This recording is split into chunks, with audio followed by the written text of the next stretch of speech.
গুনে দেখেছে, তার মানে জানতো আর কি, জানে আর কি কারা যোগ্য কারা অযোগ্য সবই জানে। এটা যদি জেনে কেউ না বলে তাহলে তার থেকে বড় অপরাধী তো আর কেউ হয় না। রাম বাম কংগ্রেসের একাংশের আইনজীবী শুধুমাত্র চাকরিগুলোয় জটিলতা তৈরি করে, চাকরিগুলোয় বাধা দিয়ে তাদের চোখের জল আর বুকের আগুনের উপর দাঁড়িয়ে কিন্তু পলিটিক্স করতে চাইছেন। সিপিএম ধোয়া তুলসী পাতা সেজে জ্ঞান দেবে, নতুন প্রজন্মকে মিসলিড করবে। বিজেপি ব্যাপক কেলেঙ্কারি আর চারপাশ একদম 12টা বাজিয়ে দিয়ে এসে এখানে জ্ঞান দেবে, এটা হতে পারে না। বাংলার যেদিকে তাকাবে সেখানে তৃণমূল।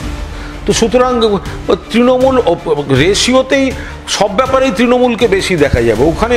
আর কেউ কারুর আত্মীয় স্বজন হওয়াটা সবসময় সেটা কোনো দোষের হতে পারে না। ত্রিপুরায় সিপিএম জমানায়, বামফ্রন্ট জমানায় গোটা প্যানেল একটি পরীক্ষার 10,323 জন শিক্ষকের চাকরি গেছিল। বিজেপি তখন বলেছিল আমরা এসেই সব ঠিক করে দেবো। তো ওখানে তো কিছুই করতে পারেননি। যদি কেউ স্বজন পোষণ করে থাকে, দুর্নীতি করে থাকে, অন্যায় করে থাকে, কোনোভাবে জাস্টিফাই করছি না, করব না, ডিফেন্ড করছি না, করব না, কিন্তু তার মানে এই নয় যে সকলের দিকে তাকিয়ে কেউ কারুর আত্মীয় হলেই সঙ্গে সঙ্গে তাকে কটাক্ষের দিকে নিয়ে যেতে হবে, সেটাও নিশ্চয়ই ঠিক না। সিপিএমকে চ্যালেঞ্জ করছি, সিপিএম বলুক, সিপিএম এর গোটা গত 30 বছরের রাজ্য কমিটির লিস্ট প্রকাশ করুক, জেলা কমিটির লিস্ট প্রকাশ করুক, আর তাদের বাড়ির নেতা আত্মীয়দের তাদের পেশাটাই জানান। সকাল থেকে আজকে এসএসসি অভিযাত্রীকে যে নাটকীয় পরিস্থিতি তৈরি হলো এবং একজন ছাত্র নেতা সেটা হাইকোর্টে গিয়ে তার পারমিশন নিয়ে তবে যেতে হবে এবং সে অভিযোগ করছে পুলিশ তাকে স্টেশনের মধ্যে মারধর করেছে, পাঞ্জাবি ছেড়ে দিয়েছে। অভিযোগ আর কাউন্টার অভিযোগের মধ্যে আমরা নিশ্চয়ই ঢুকবো না, কারণ সমস্ত ব্যাপারটাই বিচারাধীন। সুতরাং বিচার ব্যবস্থা যেরকম ভালো বুঝছে করবে এবং যেটা বলবে সেটা হবে, যেটা ভারতবর্ষের বিচার ব্যবস্থার মধ্যে আছে।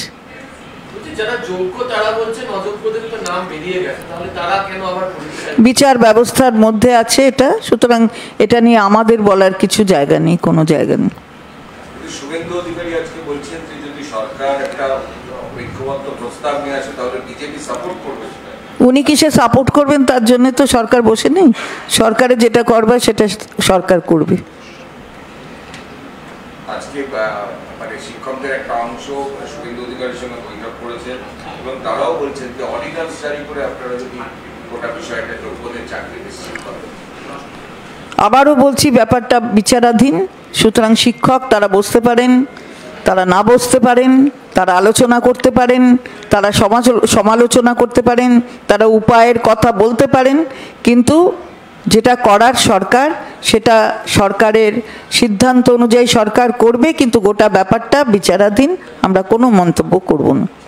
আরেকটা বিষয়, যে স্কুল সার্ভিস কমিশন যে দাবিদের তালিকা প্রকাশ করেছে সেটাকে চ্যালেঞ্জ করে আবার দাবিদের শিক্ষকদের একাংশ আজকে হাইকোর্টে গেছে এবং কালকে শুনানি আছে। মানে তারা বলছেন যে মানে এটা কিভাবে হলো, 350 জন দাবি শিক্ষকদের। সবারই অধিকার আছে আইনের রাস্তায় যাওয়ার।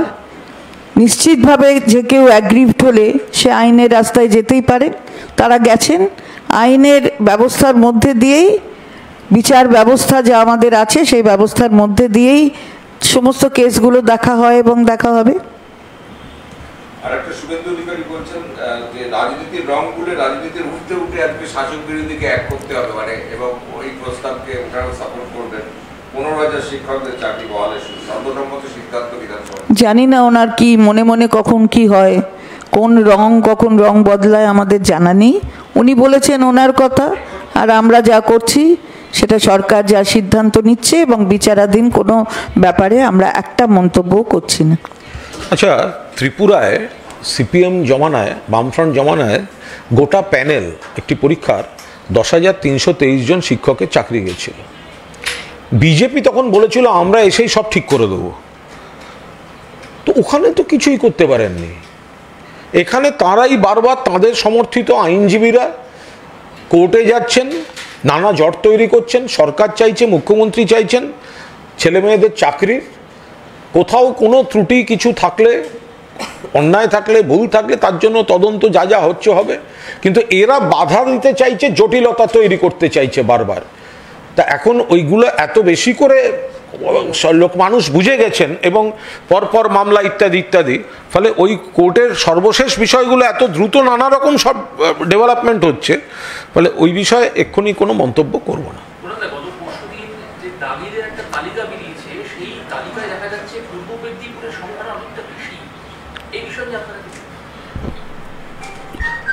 এইভাবে এক্ষুনি এর ওপর দাঁড়িয়ে আমরা কোনো মন্তব্য করব না। আমরা নিশ্চিতভাবে সকলেই দেখতে পাচ্ছেন যে কোথায় বেশি কোথাও কম। পূর্ব মেদিনীপুর বেশি, এটা অনেকেই বলছেন, এবং সেটা হলেও তো একটা তাৎপর্য থাকে তার সময়টা, হ্যাঁ, সেই সময়কাল, এবং একটা তাৎপর্য থাকে অবশ্যই।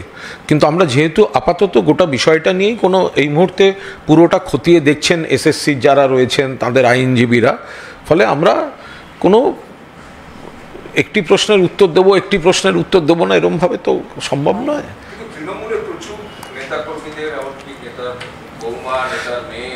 আরে বাংলা যেদিকে তাকাবে সেখানে তৃণমূল, তো সুতরাং তৃণমূল রেশিওতেই সব ব্যাপারেই তৃণমূলকে বেশি দেখা যাবে ওখানে।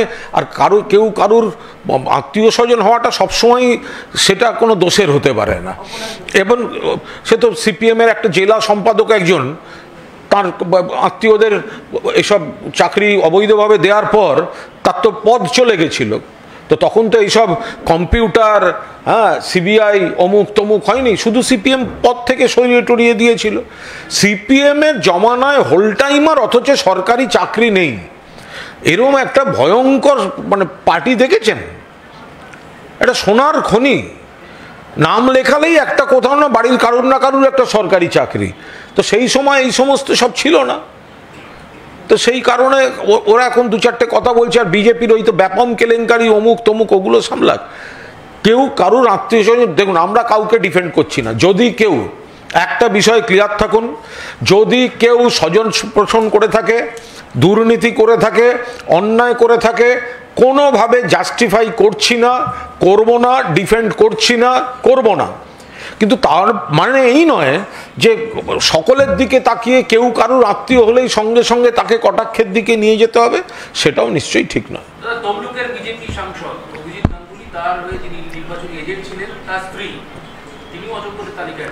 সেটা আমি সোশ্যাল মিডিয়ায় দেখেছি যে তমলুকের বিজেপি সাংসদ, যার কাছে একসময় এই মামলাটি ছিল, তিনি যখন বিচারপতি ছিলেন, এখন শোনা যাচ্ছে তার নির্বাচনী কোনো এজেন্ট, মানে সাংগঠনিক এজেন্ট, নির্বাচনী এজেন্ট বিজেপির তরফে, তার আত্মীয় নাকি এই তালিকায় নাম রয়েছে। তো এখন তার নির্দিষ্ট তো খতিয়ে না দেখে বা তথ্য না জানলে আমরা বলতে পারবো না। এগুলো দেখছি, ফলে এত রকম জিনিস তথ্য আসছে, শুধু তৃণমূল তৃণমূল তৃণমূল না করে এই সমস্ত এই উদাহরণগুলো তো দেখা দরকার যে এগুলো তাহলে হচ্ছে কি করে। অনেক অন্য দলেরও তাদেরও রয়েছে, যাই হোক সেই একই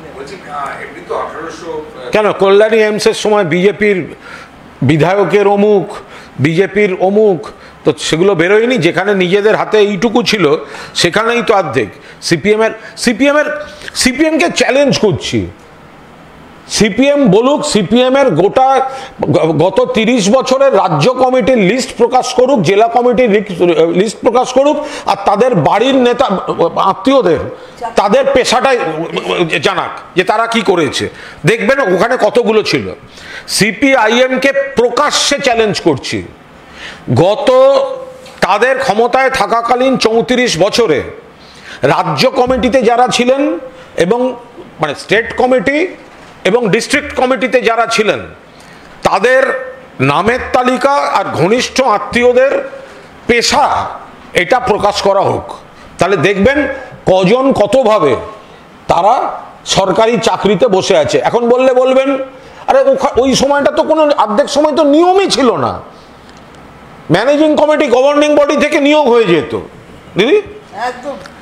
তো সুতরাং এক একটা এলাকায় এক একটা শিক্ষা প্রতিষ্ঠান থেকে সেই এলাকার লোকাল কমিটির রিকোয়েস্টের লোকদের সব চাকরি দেওয়া হয়েছে। তারা আজকে বড় বড় কথা বলবে যদি আমাদের কেউ কোনো অন্যায় করে থাকে, তার যা যা শাস্তি হচ্ছে ও উচ্ছন্নে গেলে যাক, কিন্তু তা বলে সিপিএম ধোয়া তুলসী পাতা সেজে জ্ঞান দেবে, নতুন প্রজন্মকে মিসলিড করবে, বিজেপি ব্যাপক কেলেঙ্কারি আর চারপাশ একদম 12টা বাজিয়ে দিয়ে এসে এখানে জ্ঞান দেবে, এটা হতে পারে না। আবার বলছি, একজনও যদি অনিয়ম করে থাকেন, আমরা জাস্টিফাই করছি না, আমরা ডিফেন্ড করছি না, কিন্তু তার মানে এই নয় যে সিপিএম বিজেপি তারা সাধু সেজে এই জ্ঞানটা দিয়ে যাবে। বলছে 1800 যে 6 জনের তালিকা প্রকাশ করেছে এসএসসি দাগি বলে, বিকাশ ভট্টাচার্য এবং অভিজিৎ গঙ্গোপাধ্যায় বলছেন যে এটা 1800 না, এটা 6000। সেটা দেখুন, ওদের বক্তব্য, ওনারা বলছেন, কোর্টে যা বলার বলছেন। দেখেছে বোধহয়, গুনে দেখেছে, তার মানে জানতো আর কি, জানে আর কি কারা যোগ্য কারা অযোগ্য সবই জানে। এটা যদি জেনে কেউ না বলে তাহলে তার থেকে বড় অপরাধী তো আর কেউ হয় না। দেখুন, দিনের শেষে প্রচুর ছেলে মেয়ে যারা শিক্ষক শিক্ষিকা বা যারা প্রার্থী, এরা শিক্ষক শিক্ষিকারা বা হবু শিক্ষক শিক্ষিকারা তারা হয়রান হচ্ছেন, তাদের চোখের জল পড়ছে। আর কিছু রাম বাম কংগ্রেসের একাংশের আইনজীবী শুধুমাত্র চাকরিগুলোয় জটিলতা তৈরি করে, চাকরিগুলোয় বাধা দিয়ে তাদের চোখের জল আর বুকের আগুনের উপর দাঁড়িয়ে কিন্তু পলিটিক্স করতে চাইছেন। এইটা কিন্তু এরা ধোয়া তুলসী পাতা নয়। এই রাজনৈতিক দলগুলো এরা এই ধরনের অভিযোগে অভিযুক্ত, কিন্তু এরা সাধারণ ছেলে মেয়েদের চাকরি থেকে পথে বসিয়ে তার উপর দাঁড়িয়ে ইস্যু তৈরি করে রাজনীতি করতে চাইছেন। অভিজিৎ গঙ্গোপাধ্যায় বলছেন যে মমতা বন্দ্যোপাধ্যায়ের চাপ থাকে এসএসসির ওপর, স্বচ্ছ নিয়োগ করতে গেলে এসএসসিকে বাদ দিয়ে তার পার্টিকে দিয়ে পরীক্ষা নিতে হবে। জানি না, তো যদি চাপ থাকে তাহলে ওই এক্ষুনি আপনারাই বললেন, আর সোশ্যাল মিডিয়াও ঘুরছে, তাহলে সেটা কি করে হলো আর কি, চাপটা কি করে হলো? যিনি অভিজিৎ গাঙ্গুলির এজেন্ট ছিলেন, তার স্ত্রী পেয়ে গেলেন, সেটাও কি মমতা বন্দ্যোপাধ্যায় চাপ দিয়েই করিয়ে দিয়েছেন? লাস্ট হচ্ছে সুপ্রিম কোর্টে আজকে বলেছে যে সমস্ত দাগিকে বের করতে হবে, কোনো দাগি যাতে না থাকে। কমিশন বলেছে এটাই লিস্ট ফাইনাল না, আরও আছে, কিন্তু বলেছে কোনোভাবে দাগিদের যেন পরীক্ষা বসতে না দেওয়া হয়। কিন্তু সরকারের বিরুদ্ধে বা দলের বিরুদ্ধে বারবার অভিযোগ করছে যে আপনারা দাগিদের পক্ষে সওয়াল করছেন। আবারও বলছি, এটা বিচারাধীন, আমরা এটা নিয়ে কোনো মন্তব্য করছি না। সুপ্রিম কোর্ট বলেছে, সেটা এসএসসির দেখবে, যেটা করার সেটা করবে। না, এই বিষয়ে দিদি বলে দিয়েছেন তো। ফলে যে বিষয়টা মানে রয়েছে আদালতে চলছে, মানে একটা কোনোটা চলছে সুপ্রিম কোর্ট, কোনোটা হাইকোর্ট, ফলে এখানে এই নিয়ে কোনো মন্তব্য হতে পারে না। আরো ভালো ভালো খবর দেখতে সাবস্ক্রাইব করুন বাংলা হান্টের ইউটিউব চ্যানেল। বাংলা হান্টের আরো খবর দেখতে নজর রাখুন। বাংলা খবর মানেই বাংলা হান্ট।